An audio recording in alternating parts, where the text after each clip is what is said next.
Hello everyone. आज हम पढ़ेंगे कोल एंड पेट्रोलियम चैप्टर क्लास 8 का। तो आज मैं आपको समझाऊंगा चैप्टर लाइन बाय लाइन।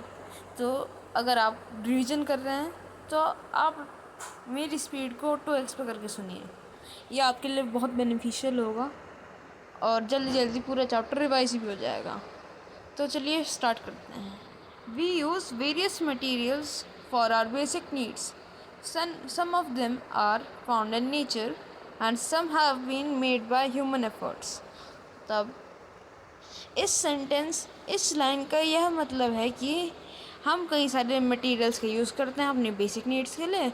उनमें से कई सारी नेचर में मिलती हैं और कई सारी ह्यूमन एफर्ट्स से बनाई जाती है, जिनको हम मैन मेड भी कहते हैं। अब एक्टिविटी 3.1 में इन्होंने ये क्या रखा है कि नेचुरल रिसोर्सेज और मैन मेड रिसोर्सेज लिखें अपने आसपास से देख के। तो ये आप खुद भी कर सकते हैं। अब यहाँ पे कहा जाता है कि does this list include air, water, soil and mineral? Since all these are obtained from nature, these are called natural resources. क्या ये लिस्ट आपका एयर, वाटर और सॉइल मिनरल्स को भी रखती है? हाँ जी, रखती है। नेचुरल रिसोर्सेज वाली साइड में रखती है, क्योंकि ये वाली चीज़ें नेचुरल रिसोर्सेज हैं और नेचर से मिलती हैं, इसलिए इनको नेचुरल रिसोर्सेज कहते हैं। ये हमें नेचर से मिलती हैं, नेचर के गिफ्ट हैं, ये नेचुरल रिसोर्सेज हैं। अब बूझो हमें कहता है can we use these resources forever, कि हम ये नेचुरल रिसोर्सेज हमेशा के लिए यूज़ कर सकते हैं? तो नहीं, हम हमेशा के लिए नेचुरल रिसोर्सेज यूज़ नहीं कर सकते, क्योंकि कुछ नेचुरल रिसोर्सेज एग्जॉस्टेबल भी होते हैं, जिनके बारे में अभी पढ़ते हैं। Can air, water and soil be exhausted by human activities? You have already learned and studied about water in class 7th that water is an limitless source. ठीक है, आपने पढ़ रखा है कि वाटर एक लिमिटलेस सोर्स है। तो वाटर लिमिटलेस है, आपका एयर लिमिटलेस है और आपका सॉइल भी लिमिटलेस है। अब ऐसा होता है कि हम हवा खरीदते हैं, कुछ गैसेस को खरीदते हैं, पर एयर जो हमारे आसपास है उसको कोई नहीं खरीदता। तो खरीदने वाली चीज़ ही तो वो है जिसकी कोई वैल्यू है, और वैल्यू उस चीज़ की जो कि एग्जॉस्टेबल है, जो ख़त्म हो जाएगा। ठीक है, जो इनएग्जॉस्टेबल है वो तो कभी ख़त्म ही नहीं होगा, वो तो लिमिटलेस है ऐसे ही पड़ा हुआ है हमारे पास, तो उसकी कोई इकोनॉमिक वैल्यू भी नहीं है। होती है, कई जगहों पे होती है। In the light of availability of various resources in nature, natural resources can be broadly classified into 2 kinds. अब ये कहना चाह रहे हैं कि नेचुरल रिसोर्सेज 2 भाग में विभाजित किए गए हैं, एग्जॉस्टेबल और इनएग्जॉस्टेबल।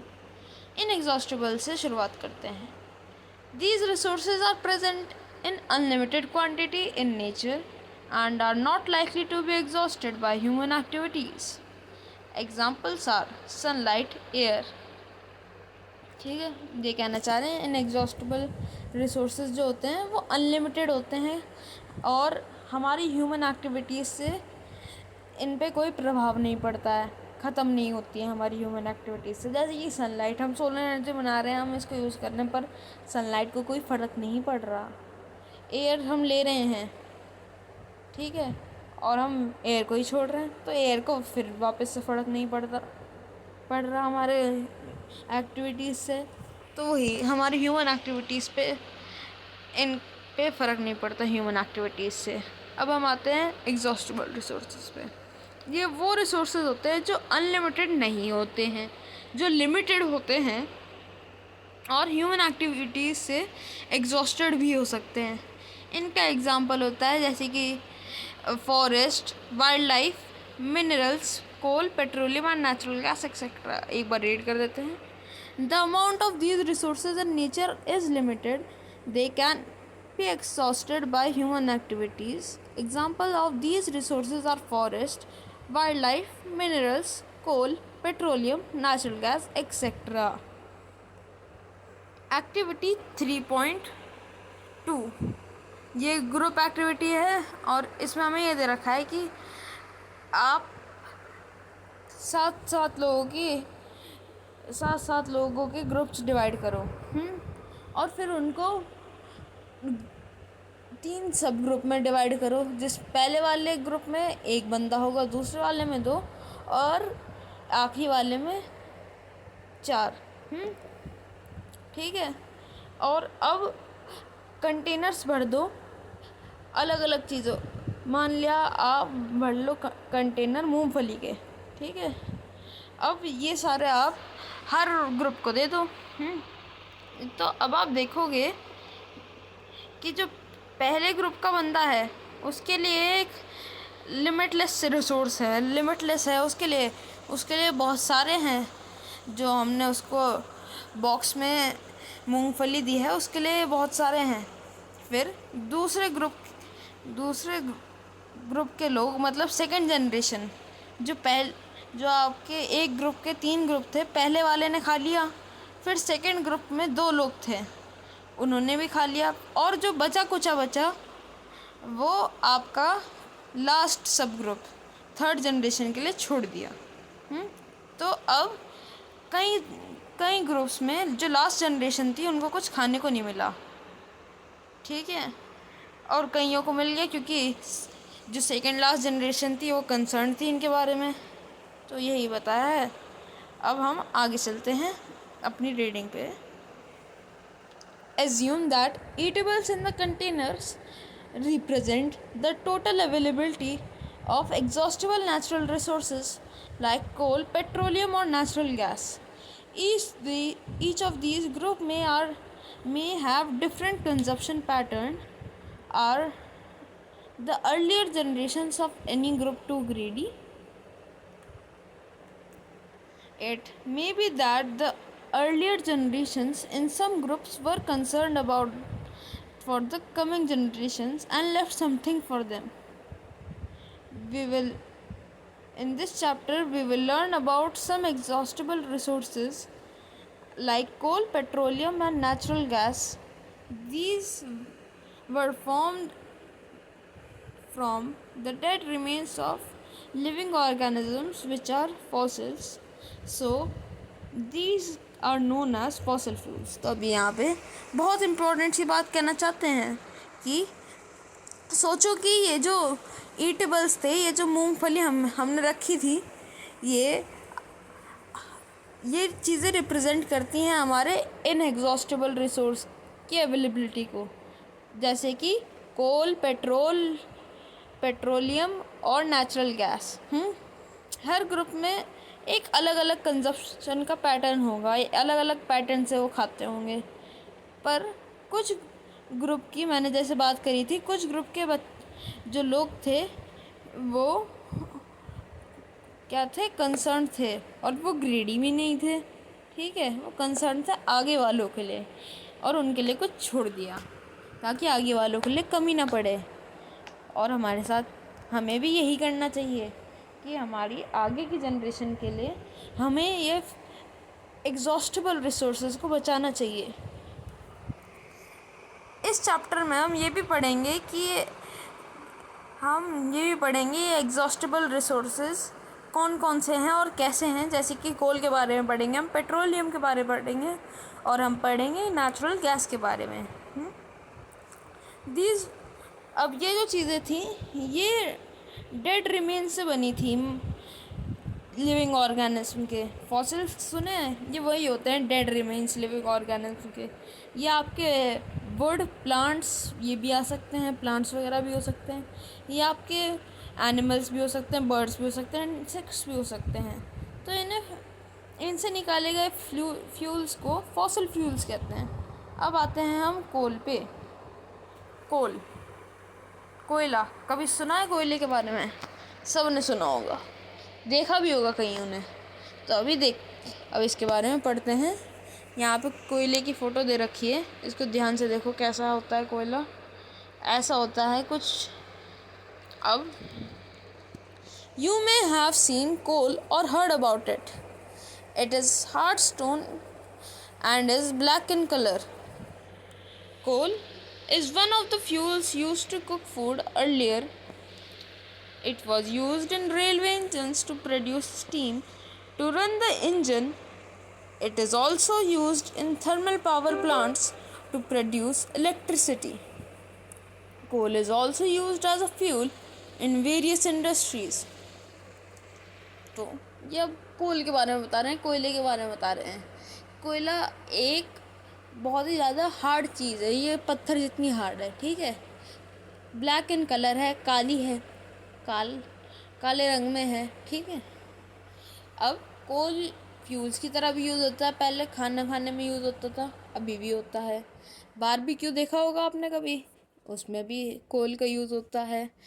आपका कोल का यूज़ भुट्टे वाले आंटी भी यूज़ करती हैं। कोल का यूज़ आपका प्रेस करने में भी होता है, कई सारे यूज़ हैं, ठीक है। पहले के ज़माने में रेलवे इंजन्स में भी कोल का यूज़ होता था ताकि स्टीम प्रोड्यूस हो और जो इंजन चलें आराम से।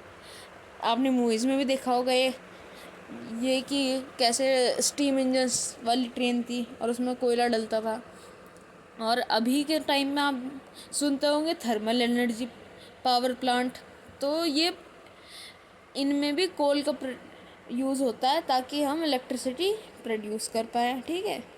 कोल फ्यूल की तरह भी कई जगह पे यूज़ होता है, मतलब कोल एक फ्यूल है, फ्यूल तो है ही, और बहुत ही ज़्यादा मात्रा में इसके अंदर क्या होता है, कार्बन। इसलिए ही इसके बनने के प्रोसेस को हम कार्बनाइजेशन कहते हैं। अब मैं आपको एक्स्ट्रा इन्फॉर्मेशन देता हूँ। कोल के 4 टाइप्स होते हैं, जिनमें से सबसे बेस्ट वाला होता है एंथ्रासाइट, उसके बाद होता है बिटुमिनियस, और उसके बाद होता है लिग्नाइट, और सबसे लास्ट में और सबसे बेकार होता है पीट। अब कोल को डिवाइड करा गया है उसके कार्बन कंटेंट पे कि कितना कार्बन है इनके अंदर। कोल के सबसे ज़्यादा जो सबसे टॉप पे है जो है एंथ्रासाइट, इसमें सबसे ज़्यादा कार्बन है, उससे कम बिटुमिनियस में है, उससे कम लिग्नाइट में है, और सबसे कम है आपका पीट पे। अब आते हैं हम स्टोरी ऑफ कोल पे। कोयले की कहानी भी है, क्या है हमारे पास यहाँ पे, कोयले की कहानी है। पहली दीदी पूछती हैं यहाँ पे हमसे, पहली दीदी टॉपर दीदी ये पूछती हैं हमसे कि कहाँ से मिलता है ये कोल और कैसे बनता है। Where do we get the coal and how it is form. एकदम बढ़िया क्वेश्चन पूछा है। अब इसका आंसर देंगे यहाँ पे। चलिए अब इसके बारे में रीड करते हैं, उसके बाद एक्सप्लेन करते हैं। About 300 million years ago the earth had dense forest in low-lying wetlands. Due to natural processes like flooding, these forests got buried under the soil. As more and more soil deposited over them, they were compressed. The temperature also rose and they sank deeper and deeper. Under high pressure and high temperature, dead plants got slowly converted into coal. As coal contains of mainly carbon, the slow process of conversion of dead vegetation into coal is called carbonization. Since it was formed from the remains of vegetation, coal is also called a fossil fuel. ठीक है, अब इसके बारे में पढ़ते हैं। 300 million साल पहले धरती पे बहुत ज़्यादा फॉरेस्ट थे, कई सारी जगहों पे। अब नेचुरल प्रोसेसेस जैसे कि बाढ़ आ गई, उन पे कई सारे लैंडस्लाइड हो गई और बाकी चीज़ें होंगी, जिनकी वजह से ये धीरे धीरे धरती के अंदर समाते गए, नीचे चले गए, और इनके ऊपर और सॉयल बैठने लगी, ठीक है, और ये फॉरेस्ट बरीड हो गए, दफन हो गए। अब ज़्यादा सॉइल बढ़ती जा रही है इनके ऊपर, उसकी वजह से इन पे प्रेशर है, और प्रेशर की वजह से इन पे हीट है। तो ज़्यादा हीट और प्रेशर की वजह से ये जो डेड प्लांट्स हैं ये धीरे बहुत धीरे कोल में कन्वर्ट हो जाते हैं। अब सबसे पहले ये सबसे ज़्यादा टाइम लेते हैं एंथ्रासाइट बनने में, उसके बाद आपका बिटुमिनियस बनने में उससे कम टाइम लेता है।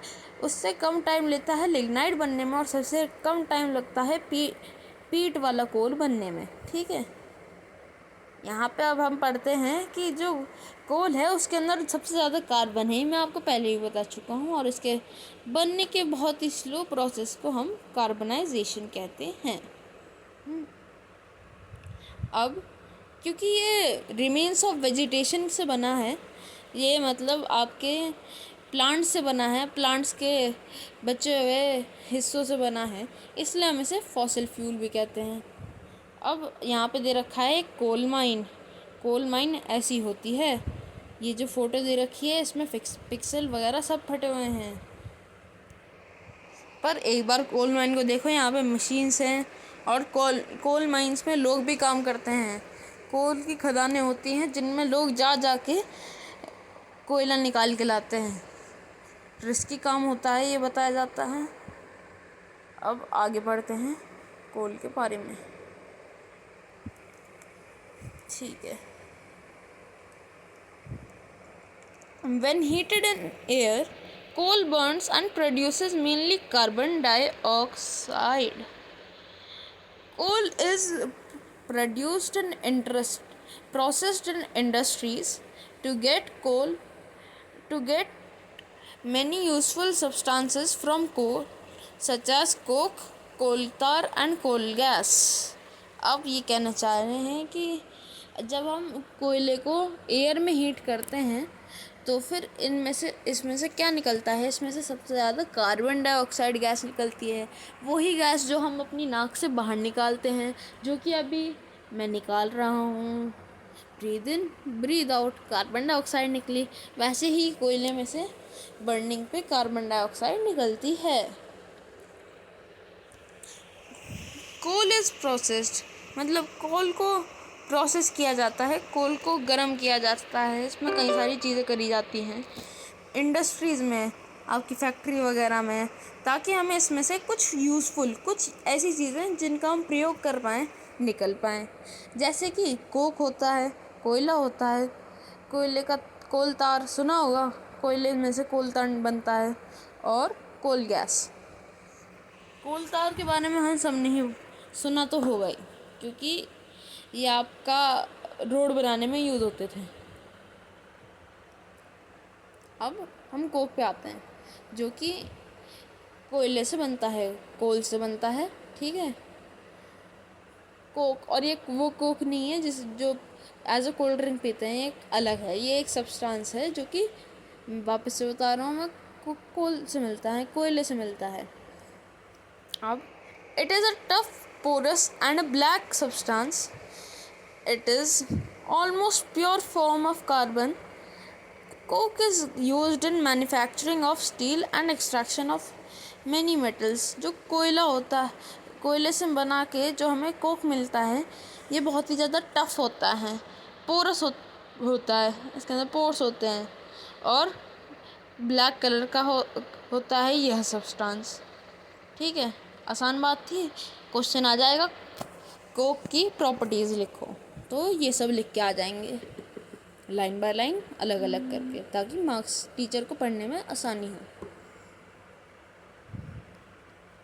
अब ये कार्बन की सबसे प्योर फॉर्म है, तो ये क्वेश्चन आ जाएगा dash is the purest form of carbon. लिखेंगे हम कोक।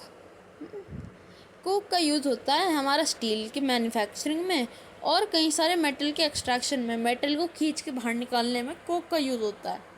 अब आते हैं हम कोल तार पे। ये फ़ोटो दिख रही है ना, कोल तार की दिख रही है, यहाँ पे ये फ़ोटो है कोल तार की। ये ब्लैक कलर का सब्सटेंस, ये कोल तार है। Coal tar, it is a black thick liquid with an unpleasant smell. It is mixture of about 200 substances. कितने सब्सटेंसेस है इसके अंदर? 200, मतलब बहुत सारे।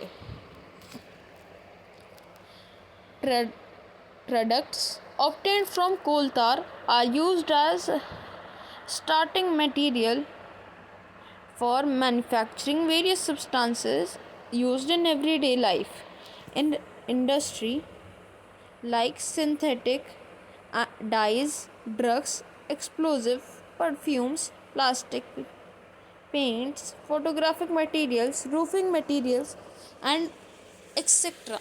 Interestingly, naphthalene balls used to repel moths and other insects are obtained from coal tar. अब यहाँ पे ये बता रहे हैं कोल tar होता क्या है. It is a black thick liquid. ये काले रंग का थिक सा लिक्विड होता है जिसकी बहुत ही गंदी स्मेल होती है. कभी सूंघ के देखना, कोल तार की स्मेल बहुत गंदी होती है. सड़कों पे होता है कोल तार, बहुत गंदी स्मेल होती है. और ये हमारी बुक की पीडीएफ चली गई, वापस आ गई. हाँ, तो कभी स्मेल करके देखना. हमारे को कोल तार की स्मेल बहुत गंदी होती है. ये 200 से ज़्यादा इंटरेस्टिंग बात है और क्वेश्चन में भी आ सकता है कि ये कितने सब्सटेंस होते हैं इसके अंदर. ये 200 से ज़्यादा सब्सटेंस से बनी हुई होती है और इससे हम प्रोडक्ट्स ऑब्टेन कर सकते हैं कई सारे, जैसे कि मेटल्स की मैन्युफैक्चरिंग में और बाकी सब्सटेंसेस की मैन्युफैक्चरिंग में. ठीक है, इसका यूज़ हमारी एवरीडे लाइफ में होता है और इसका इंडस्ट्रीज़ में भी होता है, जैसे कि सिंथेटिक डाइस की इंडस्ट्री में, ड्रग्स की इंडस्ट्री में, एक्सप्लोजिव्स की इंडस्ट्रीज में, परफ्यूम बनाने में, प्लास्टिक रूफिंग बनाने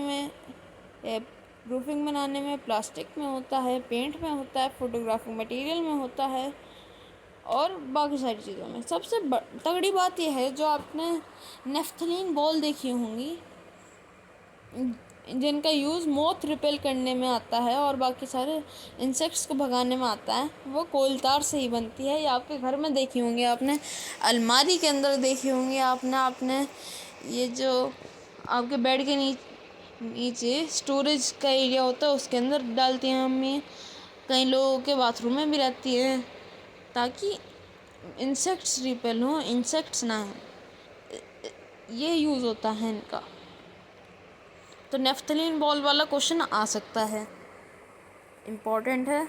मार्क करना चाहो तो मार्क कर लो. अब ये जो बॉक्सेस हैं ये बहुत इम्पॉर्टेंट होते हैं, तो अब एक बार रीड कर लेते हैं. These days bitumen a petroleum product is used in place of coal tar for metalling roads. अब मैंने बताया था कोल तार का यूज़ रोड्स बनाने में होता है, पर आजकल के ज़माने में बिटुमेन का भी यूज़ होता है. जो आपका बिटुमेन होता है इसका यूज़ होता है आपकी रोड्स बनाने में, मेटलिंग ऑफ रोड्स में, क्योंकि जो कोल तार होता है वो हीट की वजह से गर्म हो जाता है, जिसके कारण जो टायर होता है वो उससे चिपक जाता है, हीट में मेल्ट हो जाता है. ये सारी प्रॉब्लम्स होती हैं और स्मेल तो भाई बहुत गंदी होती है. तो अब आते हैं कोल गैस, जो कि कोल से प्रोसेस की गई लास्ट चीज़ है. Coal gas is obtained during the processing of getting coal getting coke from coal. It is used as a fuel in many industries situated near coal processing plants. Coal gas was used for street lighting for the first time in London 1810 and in New York around 1820. Nowadays it is used as a source of heat rather than light. अब हम पढ़ते हैं इसके बारे में. जो आपकी कोल gas होती है ये आपकी तब मिलती है जब हम कोयले को प्रोसेस करते हैं कोक पाने के लिए. ठीक है, इसका यूज़ फ्यूल की तरह ही होता है आपके कोल इंडस्ट्रीज़ के आसपास, जो कोल प्रोसेसिंग प्लांट्स के आसपास. ठीक है, कोल गैस का सबसे पहला यूज़ हुआ था आपका स्ट्रीट लैम्प को जलाने में, स्ट्रीट लैम्प को चलाने में, लाइटन अप करने के लिए. लंदन में 1810 में, 18 सेंचुरी में, 1810 में इम्पोर्टेंट है। और उसके बाद न्यूयॉर्क में हुआ था आपका 1820 में। तो आजकल के टाइम पे इन लाइट्स का यूज़ लाइट की जगह हीट के लिए बहुत ज़्यादा होता है। तो इसी के साथ हमारा कोयले वाला पार्ट ख़त्म। इसी के साथ हमारा कोयले वाला पार्ट ख़त्म। और अब हम पढ़ते हैं पेट्रोलियम के बारे में। Petroleum, you know that petrol is used as a fuel in light automobiles such as motorcycles, scooters and cars. Heavy motor vehicles like trucks, tractors run on diesel. Petrol and diesel are obtained from a natural resource called petroleum.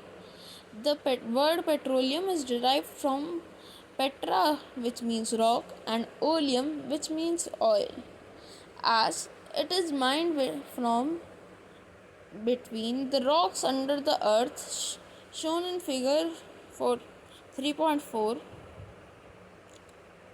Do you know how petroleum is formed? Petroleum was formed from living organisms under the sea. As those organisms died, their bodies settled at bottom of the sea and got covered with the layers of sand and clay. Over millions of years, absence of air, high temperature and high pressure transformed the dead organism into petroleum and natural gas. Look at figure 3.4. It shows the deposits of petroleum and natural gas. You see that the layer containing petroleum, oil and gas above the water. Why is it so?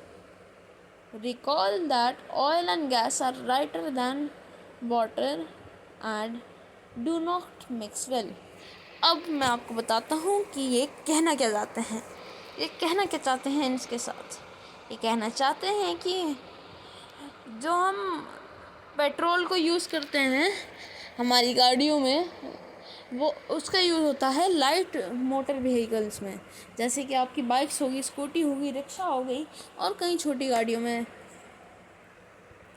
तो आपका petroleum का use होता है बड़ी गाड़ियों में, जैसे कि आपकी हो गई फॉर्च्यूनर, इनोवा, स्कॉर्पियो, इन सब में यूज़ होता है आपका डीजल। ट्रैक्टर, ट्रक, इनके लिए भी यूज़ होता है। हैवी मोटर्स के लिए, हैवी मोटर व्हीकल के लिए डीजल का यूज़ होता है। ये जो डीजल और पेट्रोलियम, जो पेट्रोल होता है, ये हमें मिलता है पेट्रोलियम से। पेट्रोलियम का जो शब्द है ये डिराइव किया गया है हमारा पेट्रा, जिसका मतलब होता है रॉक, और ओलियम, जिसका मतलब होता है ऑयल। ठीक है, क्योंकि ये नाम इसको इसलिए दिया है क्योंकि ये हम रॉक्स के बीच में से लेते हैं। ये तेल हमें रॉक्स के बीच में से मिलता है, धरती के नीचे। अब आगे पढ़ते हैं कि कैसे ये पेट्रोलियम बनता है। तगड़ा क्वेश्चन है और एग्ज़ाम में कई सारे चांसेस हैं, आपके 60 to 70% चांसेस हैं कि ये क्वेश्चन आ जाए। फॉर्मेशन वाले क्वेश्चन पक्का आ सकते हैं आपके, या तो कोई लेके आएंगे आपके जो हमसे पहली दिन पूछा था, या फिर ये वाला आएगा। और ये लॉन्ग क्वेश्चन में आएंगे, तो इसको एग्ज़ाम से पहले, चाहे 10 मिनट पहले ही एग्ज़ाम की तैयारी कर रहे हो, तब आपको ये लिख के जाना है। लिखो इसको। मेरा तो ये कहना है, लिखना is the best way to learn anything. Petroleum हमें मिला था, हमें लिविंग ऑर्गेनिज्म जो कि सी के अंदर होते हैं उनसे मिला था। जब वो मर जाते हैं तो उनकी जो बॉडीज़ होती है वो सेटल डाउन हो जाती है, नीचे बैठ जाती है और धीरे धीरे सैंड और क्ले के नीचे दब जाती है। ठीक है, इसकी वजह से इसमें बहुत ज़्यादा हीट और प्रेशर जनरेट होता है, एकदम कोयले की तरह, बस ये पानी के अंदर वाला प्रोसेस है। इसकी वजह से ये जो डेड ऑर्गेनिज्म हैं ये आपके नेचुरल गैस और पेट्रोलियम में कन्वर्ट हो जाते हैं। अब आपकी फिगर 3.4 दिखाती है ये डिपॉजिट पेट्रोलियम और नेचुरल गैस के। अब आप यहाँ पे देखोगे कि यहाँ पे आपका गैस सबसे ऊपर है, उसके नीचे ऑयल है और उसके नीचे वाटर है, जो कि रॉक्स के बीच में है। अब ये क्वेश्चन आता है कि ये सारे अलग अलग क्यों हैं, सबसे नीचे वाटर क्यों है, बीच में ऑयल क्यों है और सबसे टॉप पे गैस क्यों है। क्योंकि हमने पहले छोटी क्लासेस में पढ़ा है कि ऑयल और गैस लाइटर हैं, इसलिए ये पानी जो कि डेंस है और हैवियर है उसके साथ मिक्स नहीं होते। अब ये वाला बॉक्स बहुत इम्पॉर्टेंट है, इसको एक बार खुद से भी रीड कर लेना, वैसे मैं करवा ही देता हूँ आपको। यहाँ पे देखिए, the world's first oil was drilled in Pennsylvania USA in 1859. 8 years later, in 1867, oil was struck at Makkum in Assam in India. Oil is found in Assam, Gujarat, Mumbai High and in the river basins of Godavari and Krishna. अब यहाँ पे ये बता रहे हैं कि world में जो सबसे पहला ऑयल मिला था वो मिला था आपको, जो पेट्रोलियम ऑयल मिला था आपका मिला था पेंसिल्वेनिया में, जो कि USA की एक जगह है। इसको याद करने का सबसे आसान तरीका है पेंसिल्वेनिया, पेंसिल जिससे आप लिखते हैं और वेनिया आप खुद से याद कर लेना, पेंसिल्वेनिया, बस स्पेलिंग अलग है, ठीक है। ये बहुत आसानी से याद हो जाएगा आपको। पेंसिल्वेनिया जो कि आपको मिला था 1859 में, 18th सेंचुरी में, ठीक है। उसके 8 साल बाद हमारे इंडिया में मक्कुम में 1867 में आपका ऑयल मिला था असम में, ठीक है। ये भी पूछा जा सकता है। और इंडिया में हमारे जो ऑयल है ये गुजरात में मिलता है, आपके असम में मिलता है, आपका मुंबई हाई एक जगह है जहाँ पे हमें ऑयल मिलता है और पेट्रोलियम ऑयल ये मिलता है। और जो रिवर बेसिन हैं गोदावरी और कृष्णा नदियों के, यहाँ पे मिलता है। अब हम आते हैं रिफाइनिंग ऑफ पेट्रोलियम। अब petroleum is a dark oily liquid. It has an unpleasant odor. It is a mixture of various constituents such as petroleum gas, petrol, diesel, lubricating oil, paraffin wax, etc. The process of separating various constituents fractions of petroleum is known as refining. It is carried out in petroleum refinery. Various constituents of petroleum and their uses are given in 3.1.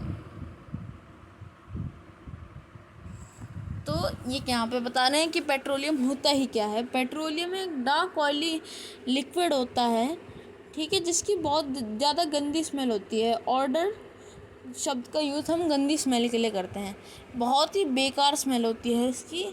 और ये mixture होता है आपके कई सारी अलग अलग चीज़ों का, जो कि बहुत ज़्यादा यूज़फुल हैं, जैसे कि आपका petrol, diesel, lubricating oil, paraffin wax, petroleum gas और बाकी बहुत कुछ। अब जो प्रोसेस है जिससे कि हम इन सबको अलग अलग कर सकते हैं, उनको कहते हैं हम, उस प्रोसेस को कहते हैं हम रिफाइनिंग। ये जो रिफाइनिंग होती है ये आपका पेट्रोलियम रिफाइनरी में होती है। अब ये वाली जो टेबल है ये भी इम्पोर्टेंट है। अब इस टेबल से क्वेश्चन आएंगे कि LPG क्या होती है। LPG की फुल फॉर्म जानते हैं पहले। LPG एक कॉन्स्टिट्यूएंट होती है आपके पेट्रोलियम का, कॉन्स्टिट्यूएंट ऑफ पेट्रोलियम है ये सारे। और LPG इनमें यहाँ पे टॉप पे दे रखा है। LPG मतलब petroleum gas in liquid form. LPG को एक्सपेंड करके लिखा जाए तो कहते हैं हम इसे लिक्विफाइड पेट्रोलियम गैस। इसका यूज़ होता है हमारा फ्यूल जो कि हम अपने घर पे यूज़ करते हैं, साथ ही साथ इंडस्ट्री वाले में भी। पेट्रोल का मोटर फ्यूल में यूज़ होता है और एविएशन फ्यूल में भी यूज़ होता है। इसका यूज़ ड्राई क्लीनिंग में भी होता है। केरोसिन हमारा फ्यूल स्टोव्स के लिए भी होता है, लैंप्स के लिए भी होता है और साथ ही साथ जेट एयरक्राफ्ट के लिए भी होता है। वाह वाह, केरोसिन के बहुत यूज़ हैं। डीजल, आपका डीजल हमारा, मैंने बताया था शुरुआत में ही कि ये हेवी मोटर व्हीकल के लिए यूज़ होता है, इलेक्ट्रिक जनरेटर्स में यूज़ होता है। लुब्रिकेटिंग ऑयल, नाम से ही बता रहा है कि ये लुब्रिकेशन के लिए यूज़ होता है। पैराफिन वैक्स, जैसे कि पैराफिन वैक्स जैसी चीज़ ये हमारी ऑइंटमेंट में यूज़ होती है, कैंडल में, वैसलीन और एक्सेट्रा चीज़ों में यूज़ होती है। ये सारी चीज़ें वैक्स जैसी होती हैं, मैंने तो ऐसे ही याद किया है, इसलिए पैराफिन वैक्स के यूज़ में आती हैं। ऑइंटमेंट, कैंडल, वैसलीन ये सारी वैक्स जैसी होती हैं, इसलिए ये पैराफिन वैक्स से बनती हैं। ऐसे मैंने इसको याद कराया। आपका याद करने का तरीका अलग हो सकता है, पर बात यह है कि हमें ये याद करके जाना है। बिटुमेन हमारी रोड सरफेसिंग के लिए यूज़ होता है और पेंट्स के लिए यूज़ होता है। ये हमारा पेट्रोलियम का भी एक प्रोडक्ट है। अब आ जाते हैं हम अपने इस पीले डिब्बे के पास। Many useful substances are obtained from petroleum and natural gas. These are termed as petrochemicals. These are used to manufacture detergents, fibers, bracket open, polyester, nylon, acrylic, etc. bracket close, polythene and other man-made plastics. Hydrogen gas obtained from natural gas is used in production of fertilizers, bracket open, urea, bracket close. Due to its great commercial value, petroleum is also known as black gold. अब इसको समझते हैं। अब कई सारे useful substances हम निकाल सकते हैं पेट्रोलियम और नेचुरल गैस से। तो इन सब्सटेंस को क्या कहते हैं हम? पेट्रोकेमिकल कहते हैं। पेट्रोलियम से पेट्रो उठा लिया और बाकी केमिकल जोड़ दिए, इनको कहते हैं हम पेट्रोकेमिकल। इनका यूज़ हम करते हैं मैन्युफैक्चरिंग में, डिटर्जेंट की, फाइबर्स जैसे कि आपका पॉलिस्टर, नायलॉन और एक्रिलिक। हम इनका यूज़ पॉलीथीन के मैन्युफैक्चरिंग में भी करते हैं और कई सारी मैन मेड प्लास्टिक के मैन्युफैक्चरिंग में भी यूज़ करते हैं। जो हाइड्रोजन गैस होती है वो हमें नेचुरल गैस से मिलती है। इसका यूज़ फर्टिलाइज़र्स को बनाने में यूज़ होता है। फर्टिलाइज़र्स जो कि स्पेसिफिक फर्टिलाइज़र के लिए, जिसका नाम है यूरिया वाला फर्टिलाइज़र, जो कि यूरिया की कमी को पूरी करता है। अब पेट्रोलियम की इतनी ज़्यादा कमर्शियल वैल्यू है, इतना इम्पोर्टेंट है, इतना पैसा है पेट्रोल डीजल बहुत महंगे हैं। ठीक है, पेट्रोलियम तो बड़ी चीज़ है। पेट्रोलियम से ही पेट्रोलियम से ही आपका पेट्रोल और डीजल निकलता है। तो आप देखो कि पेट्रोलियम कितना महंगा होता होगा।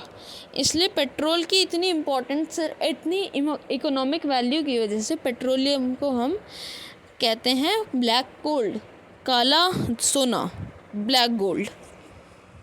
अब आते हैं हम इस चैप्टर के लास्ट फॉसिल फ्यूल के ऊपर, जिसका नाम है natural gas. Natural gas is a very important fossil fuel because it is easy to transport it through pipes. Natural gas is stored under high pressure as compressed natural gas, CNG. CNG is used for power generation. Now it is being used as a fuel for transport vehicles because it is less polluting and it is a cleaner fuel. The great advantage of CNG is that it can be used directly for burning at homes and factories where it can be supplied through pipes. Such a network of pipelines exists in Va-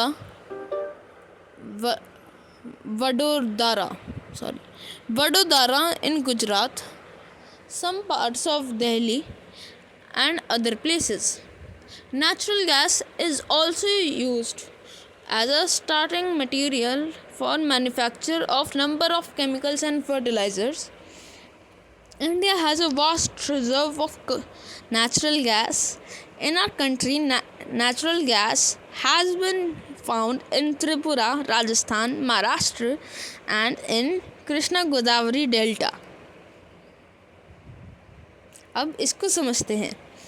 जो natural gas होती है वो बहुत ज़्यादा important fossil fuel है, बहुत ज़्यादा important है क्योंकि इसको ट्रांसपोर्ट करना आसान है। इसको हम पाइप से इधर उधर भेज सकते हैं और नेचुरल गैस को हम कॉम्प्रेस करके भी स्टोर कर सकते हैं, जिसको हम कॉम्प्रेस नेचुरल गैस की शॉर्ट फॉर्म में कहते हैं सीएनजी को एक्सपैंड करके कहेंगे कॉम्प्रेस्ड नेचुरल गैस।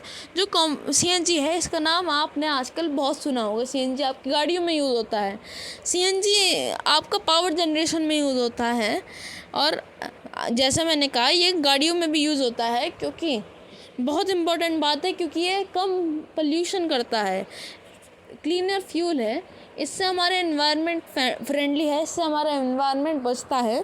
तो ये एडवांटेज है सीएनजी का ये एडवांटेज भी है कि हम इसको डायरेक्टली बर्निंग के लिए यूज़ कर सकते हैं हमारे घरों पे और इंडस्ट्रीज़ पे। ऐसा पाइपलाइंस के थ्रू ऐसा पाइपलाइन आपका दिल्ली के कुछ पार्ट्स में और आपके वडोदरा, जो कि एक जगह का नाम है गुजरात में, और कई सारी जगहों पे एग्जिस्ट करता है, वहाँ पे है ये, और वहाँ पे सीएनजी का यूज़ किया जाता है।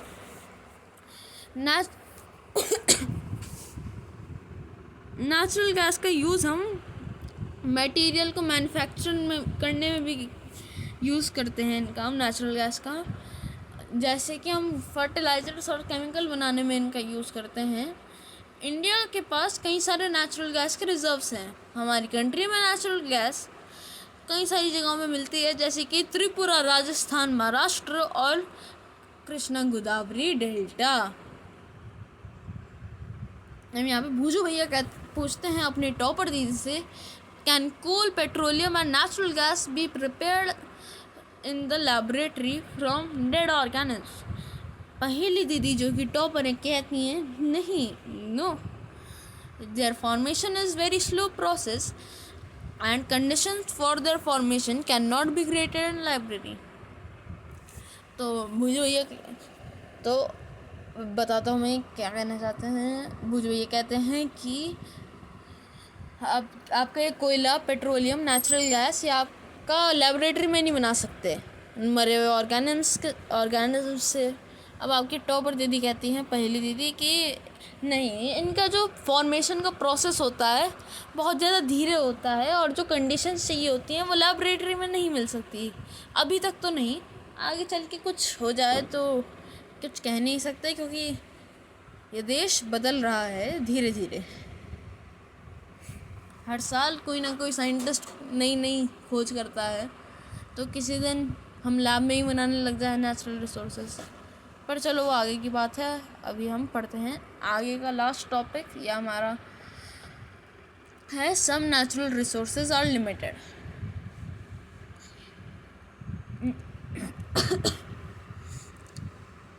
You have studied in the beginning of the chapter that some natural resources are exhaustible, like fossil fuels, forest minerals, etc.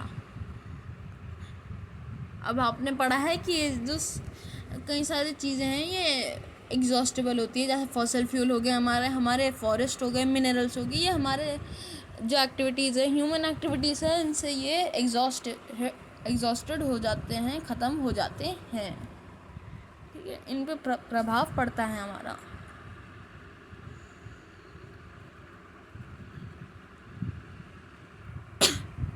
You know that coal and petroleum are fossil fuels. It requires the dead organisms millions of years to get converted into these fuels. On other hand, The known reserves of these will last only a few hundred years. Moreover, burning of these fuels may cause a major air pollution. Their use is also linked with global warming. It is therefore necessary that we use these fuels only when it is absolutely necessary. This will result in better environment, smaller risk of global warming, and their availability for a longer period of time. In India, the Petroleum Conservation Research Association PCRA advises people how to save petrol, diesel while driving. Their tips are: drive at constant speed and moderate speed as far as possible, switch off the engine and traffic lights or at a place where you want to wait. Ensure correct tire pressure. Ensure regular maintenance of the vehicle. अब ये कहना चाहते हैं कि आप जानते हैं कि कोल, पेट्रोलियम आपके फॉसिल फ्यूल्स हैं, इनको बनने में करोड़ों, लाखों, करोड़ों, अरबों साल लगते हैं और बहुत ज़्यादा टाइम है। इनको कन्वर्ट होने में बहुत टाइम लगता है। और आपके दूसरे हाथ पे ये इनके जो रिज़र्व्स हैं, जो इंडिया में रिज़र्व्स हैं या फिर पूरी दुनिया में रिज़र्व्स हैं, ये सिर्फ कुछ 100 साल ही चलेंगे, उसके बाद ये भी ख़त्म हो जाएंगे। और ज़्यादा बड़ी बात तो ये है कि इनको जला के इनको एनर्जी पाना, इसमें ये बात है कि आपका जो ग्लोबल वार्मिंग है वो बढ़ जाता है, क्योंकि पॉल्यूशन ज़्यादा होता है। ठीक है, पॉल्यूशन ज़्यादा होता है तो ग्लोबल वार्मिंग बढ़ती है, और ग्लोबल वार्मिंग से गर्मी होती है, आपके इन्वायरमेंट पे बहुत लॉस होता है। इस वजह से ये बहुत नेसेसरी है कि हम इन फ्यूल्स को बहुत ही कम यूज़ करें, तब यूज़ करें जब बहुत ज़्यादा नेसेसिटी हो, बहुत ज़्यादा यूज़ हो, हमें इनका बहुत ज़्यादा मुश्किल वक्त हो, तभी यूज़ करें हम इसका, ताकि हम अपने इन्वायरमेंट को बढ़िया बना सकें और हमारे पास एक स्मॉलर रिस्क हो ग्लोबल वार्मिंग का, कम रिस्क हो ग्लोबल वार्मिंग का, और ये सालों साल चलते रहें। ये जो हमारे फॉसिल फ्यूल्स हैं सालों साल चलते रहें, थोड़े ज़्यादा टाइम के लिए। ठीक है, इंडिया में petroleum conservation research association PCRA ने बताया लोगों को कि कैसे पेट्रोल डीजल को बचाएं गाड़ी चलाते हो। उनकी टिप्स ये थी कि आप गाड़ी को चलाओ एक नॉर्मल कांस्टेंट स्पीड पे, जितना दूर हो सके उतना दूर तक। ठीक है, आप इंजन को बंद कर दो जब आप ट्रैफिक लाइट्स पे हो, वरना तो आपका कई 1-2 मिनट तक आपका फ्यूल फूकेगा और उससे इम्पैक्ट तो पड़ता ही है। अब आप करेक्ट टायर प्रेशर इंश्योर करो, ये देखो कि आपकी गाड़ी के हिसाब से आपकी गाड़ी में सही प्रेशर है, हवा भरी हुई है कि नहीं, या फिर टायर पे प्रेशर है, तो करेक्ट टायर प्रेशर को इंश्योर करो। ये चेक करो कि आपकी गाड़ी को आप रेगुलर मेंटेनेंस करवा रहे हो, रेगुलरली जाके इसकी मेंटेनेंस करवा रहे हो। तो बस यही था इस चैप्टर में। ये हैं व्हाट हैव यू लर्नड, ये एक्सरसाइज आप खुद से कर सकते हैं। तो आज के लिए बस इतना ही, तो चलिए बाय बाय।